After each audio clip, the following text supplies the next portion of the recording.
Bienvenue sur le podcast de l'aviation présenté par Frédéric Beniada, en partenariat avec IPK Prévoyance.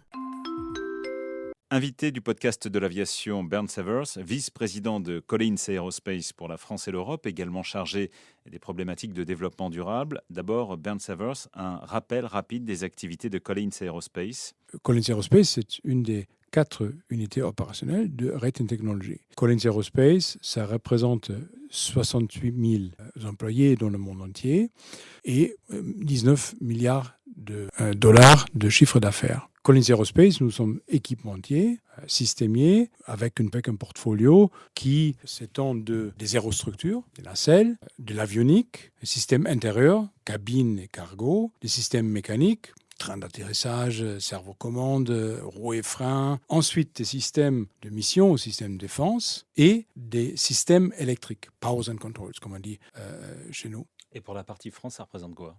En France, Collins Aerospace a 3 500 employés sur 7 centres d'excellence majeurs dans la région parisienne, Normandie, à Toulouse, dans le Lot et aussi à Dijon. Donc, nos centres d'excellence en France, c'est les hélices à Ratré-Figeac, l'avionique à Blagnac, les nacelles à Colomiers, à Toulouse, les servocommandes pour des commandes de vol primaires à Saint-Ouen-le-Monde, les systèmes de protection d'incendie à Antony. On va parler avion du futur, système du futur. Qu'est-ce qui est viable aujourd'hui et qu'est-ce qui ne l'est pas en matière de décarbonation de l'aviation ? Je pense que pour décarboner l'aviation, je pense qu'il faut se prendre en plusieurs étapes. Il y a effectivement à l'horizon 2030-2035 l'avion plus électrique, l'avion hybride et électrique et aussi les carburants durables, mais aussi l'avion hydrogène. Mais je pense qu'on peut faire la décarbonisation déjà à partir d'aujourd'hui. Quels sont les moyens ? Chez Collins Aerospace, nous, on travaille sur l'amélioration de l'efficacité énergique des avions. Ça passe par des gains de masse, par exemple, par des nouvelles structures plus légers, moins volumineux. Ensuite, nous développons aussi des technologies pour améliorer les efficacités d'opération. C'est-à-dire, à partir des systèmes connectés, à partir des données au temps réel qu'on puisse exploiter en temps réel, on peut optimiser les opérations au sol et en vol des avions. Juste à titre d'exemple, nous, on travaille sur des trajets optimisés en fonction de la météorologie et donc ça permet en fait d'économiser du carburant en optimisant la trajectoire de l'avion. Le poids en aviation, c'est l'ennemi à combattre. Est-ce que vous travaillez sur de nouveaux matériaux ?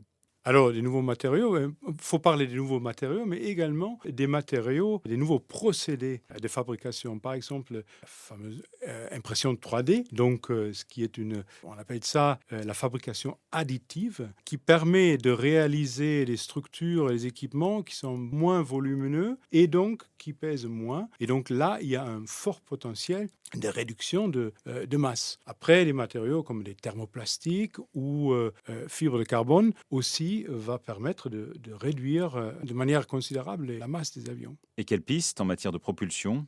Pour la propulsion, on se dirige vers... Il y a 3 voies qu'il faut regarder. En fait, pour commencer, d'abord, il faut regarder des propulsions plus efficaces en rendement de consommation de carburant. Donc ça, c'est la première étape. Deuxièmement, on peut se tourner vers la propulsion électrique. Hybride électrique. Ensuite, on parle de la propulsion à partir des carburants plus durables, donc l'hydrogène ou le carburant durable qu'on appelle le SAF, donc Sustainable Aviation Fuel. Puisqu'on parlait de la France, l'avion vert, effectivement, pour Collins, en France, ça représente quoi ?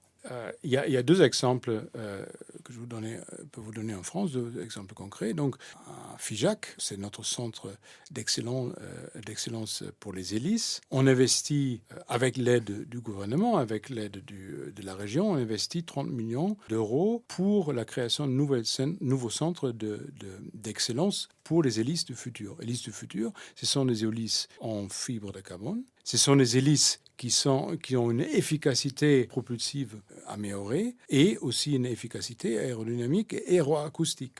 Aussi en France, si on reste dans l'avion plus électrique, on travaille sur des servocommandes électriques compactes, des servocommandes qu'on peut utiliser par exemple dans les configurations des ailes fines. Et les ailes fines qui permettent en fait de réaliser des configurations d'avions aérodynamiquement plus efficaces et donc plus efficaces d'un point de vue consommation de carburant. L'hélice la plus aboutie aujourd'hui, c'est celle de la 400M? Oui, tout à fait. C'est l'hélice de la 400M, mais aussi l'hélice qu'on appelle le NP2000, qui est une hélice qui a une efficacité propulsive améliorée de 30%. Mais je pense que quand on parle de l'hélice de futur, ce qui est important aussi, les futurs avions, les premiers avions tout électriques ou hybrides, ou même les avions à l'hydrogène, on imagine qu'ils vont ça va être d'abord des avions à hélice,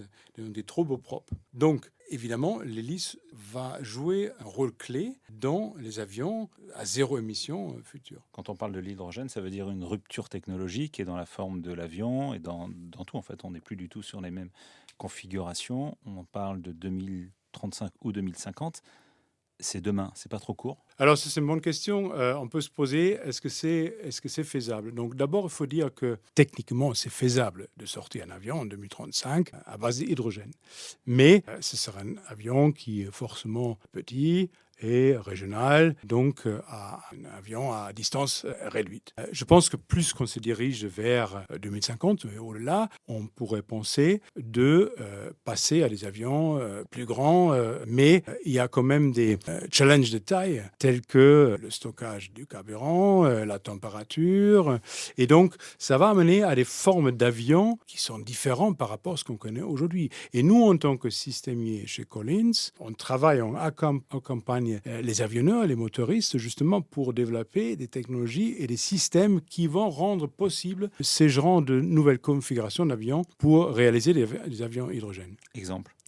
Exemple, vous avez besoin des nouvelles structures pour le stockage. Des structures qui permettent en fait de stocker l'hydrogène. Ensuite, forcément, l'avion hydrogène sera un avion plus électrique. Donc, il faut développer en même temps des systèmes, des équipements plus électriques comme les actionneurs électriques. Donc, il faut passer des systèmes hydrauliques ou pneumatiques aujourd'hui traditionnels par des systèmes et des équipements plus électriques. L'avenir, aujourd'hui, ce n'est pas plus les SAF, les carburants alternatifs? Effectivement, aujourd'hui, si on veut décarboniser à l'horizon de 2050, je pense que les SAF, les carburants durables, sont pas la seule solution, mais font une grande partie la solution. Parce que si on regarde les avions à long courrier, même les avions monocouloirs, aujourd'hui, c'est les carburants durables qui proposent une solution pour ce type d'avion. Alors, qu'est-ce que fait Collins dans les carburants durables? Donc, nous, on accompagne les avionneurs et les motoristes. Donc, nous, on fournit, on est équipementier des systèmes de carburant. Les systèmes de carburant, c'est à la fois des pompes, c'est à la fois des systèmes de distribution, mais aussi des systèmes de jaugeage. Aujourd'hui, un système de jaugeage doit, avec une précision de à peu près 1%, indiquer la quantité de fuel dans un avion. Si on passe à des carburants durables, il faut être capable à mesurer la quantité de fuel à bord avec la même précision, mais avec d'autres carburants. Donc actuellement, on travaille sur des technologies qui permettent de mesurer avec la même précision des carburants durables, peu importe la composition du carburant. Je crois qu'il faut aussi regarder le présent, c'est-à-dire la décarbonisation des avions. Ça doit commencer maintenant et avec la technologie, je disais tout à l'heure, que réduction de masse, optimisation des opérations au sol et en vol, ça c'est des technologies qu'on peut mettre en place aujourd'hui. Donc on peut commencer aujourd'hui à fournir des systèmes, des équipements qui permettent une meilleure efficacité énergétique des avions d'aujourd'hui. Quels sont les budgets que vous consacrez annuellement à cette décarbonation de l'aviation? Chez Collins, nous, en R&D, en 2020, on a dépensé 3,5 milliards de dollars. On a fait une analyse assez grossière et 75% ou plus sont dédiés à la recherche des différentes solutions pour l'avion durable. L'avion plus connecté, il vous fait relever quel défi?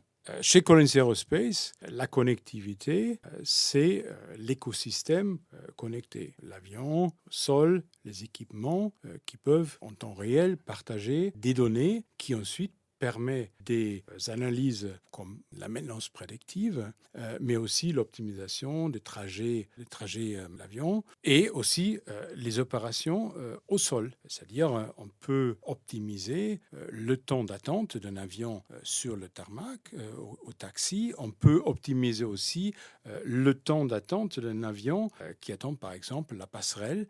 Donc, les systèmes connectés permettent effectivement d'optimiser tous les aspects opérationnels des avions. Donc cet écosystème connecté permettrait, in fine, de réduire, d'optimiser les opérations en vol et au sol, et donc de réduire l'empreinte de carbone en conséquence. Bernd Savers, vice-président de Collins Aerospace pour la France et l'Europe, pour le podcast de l'aviation.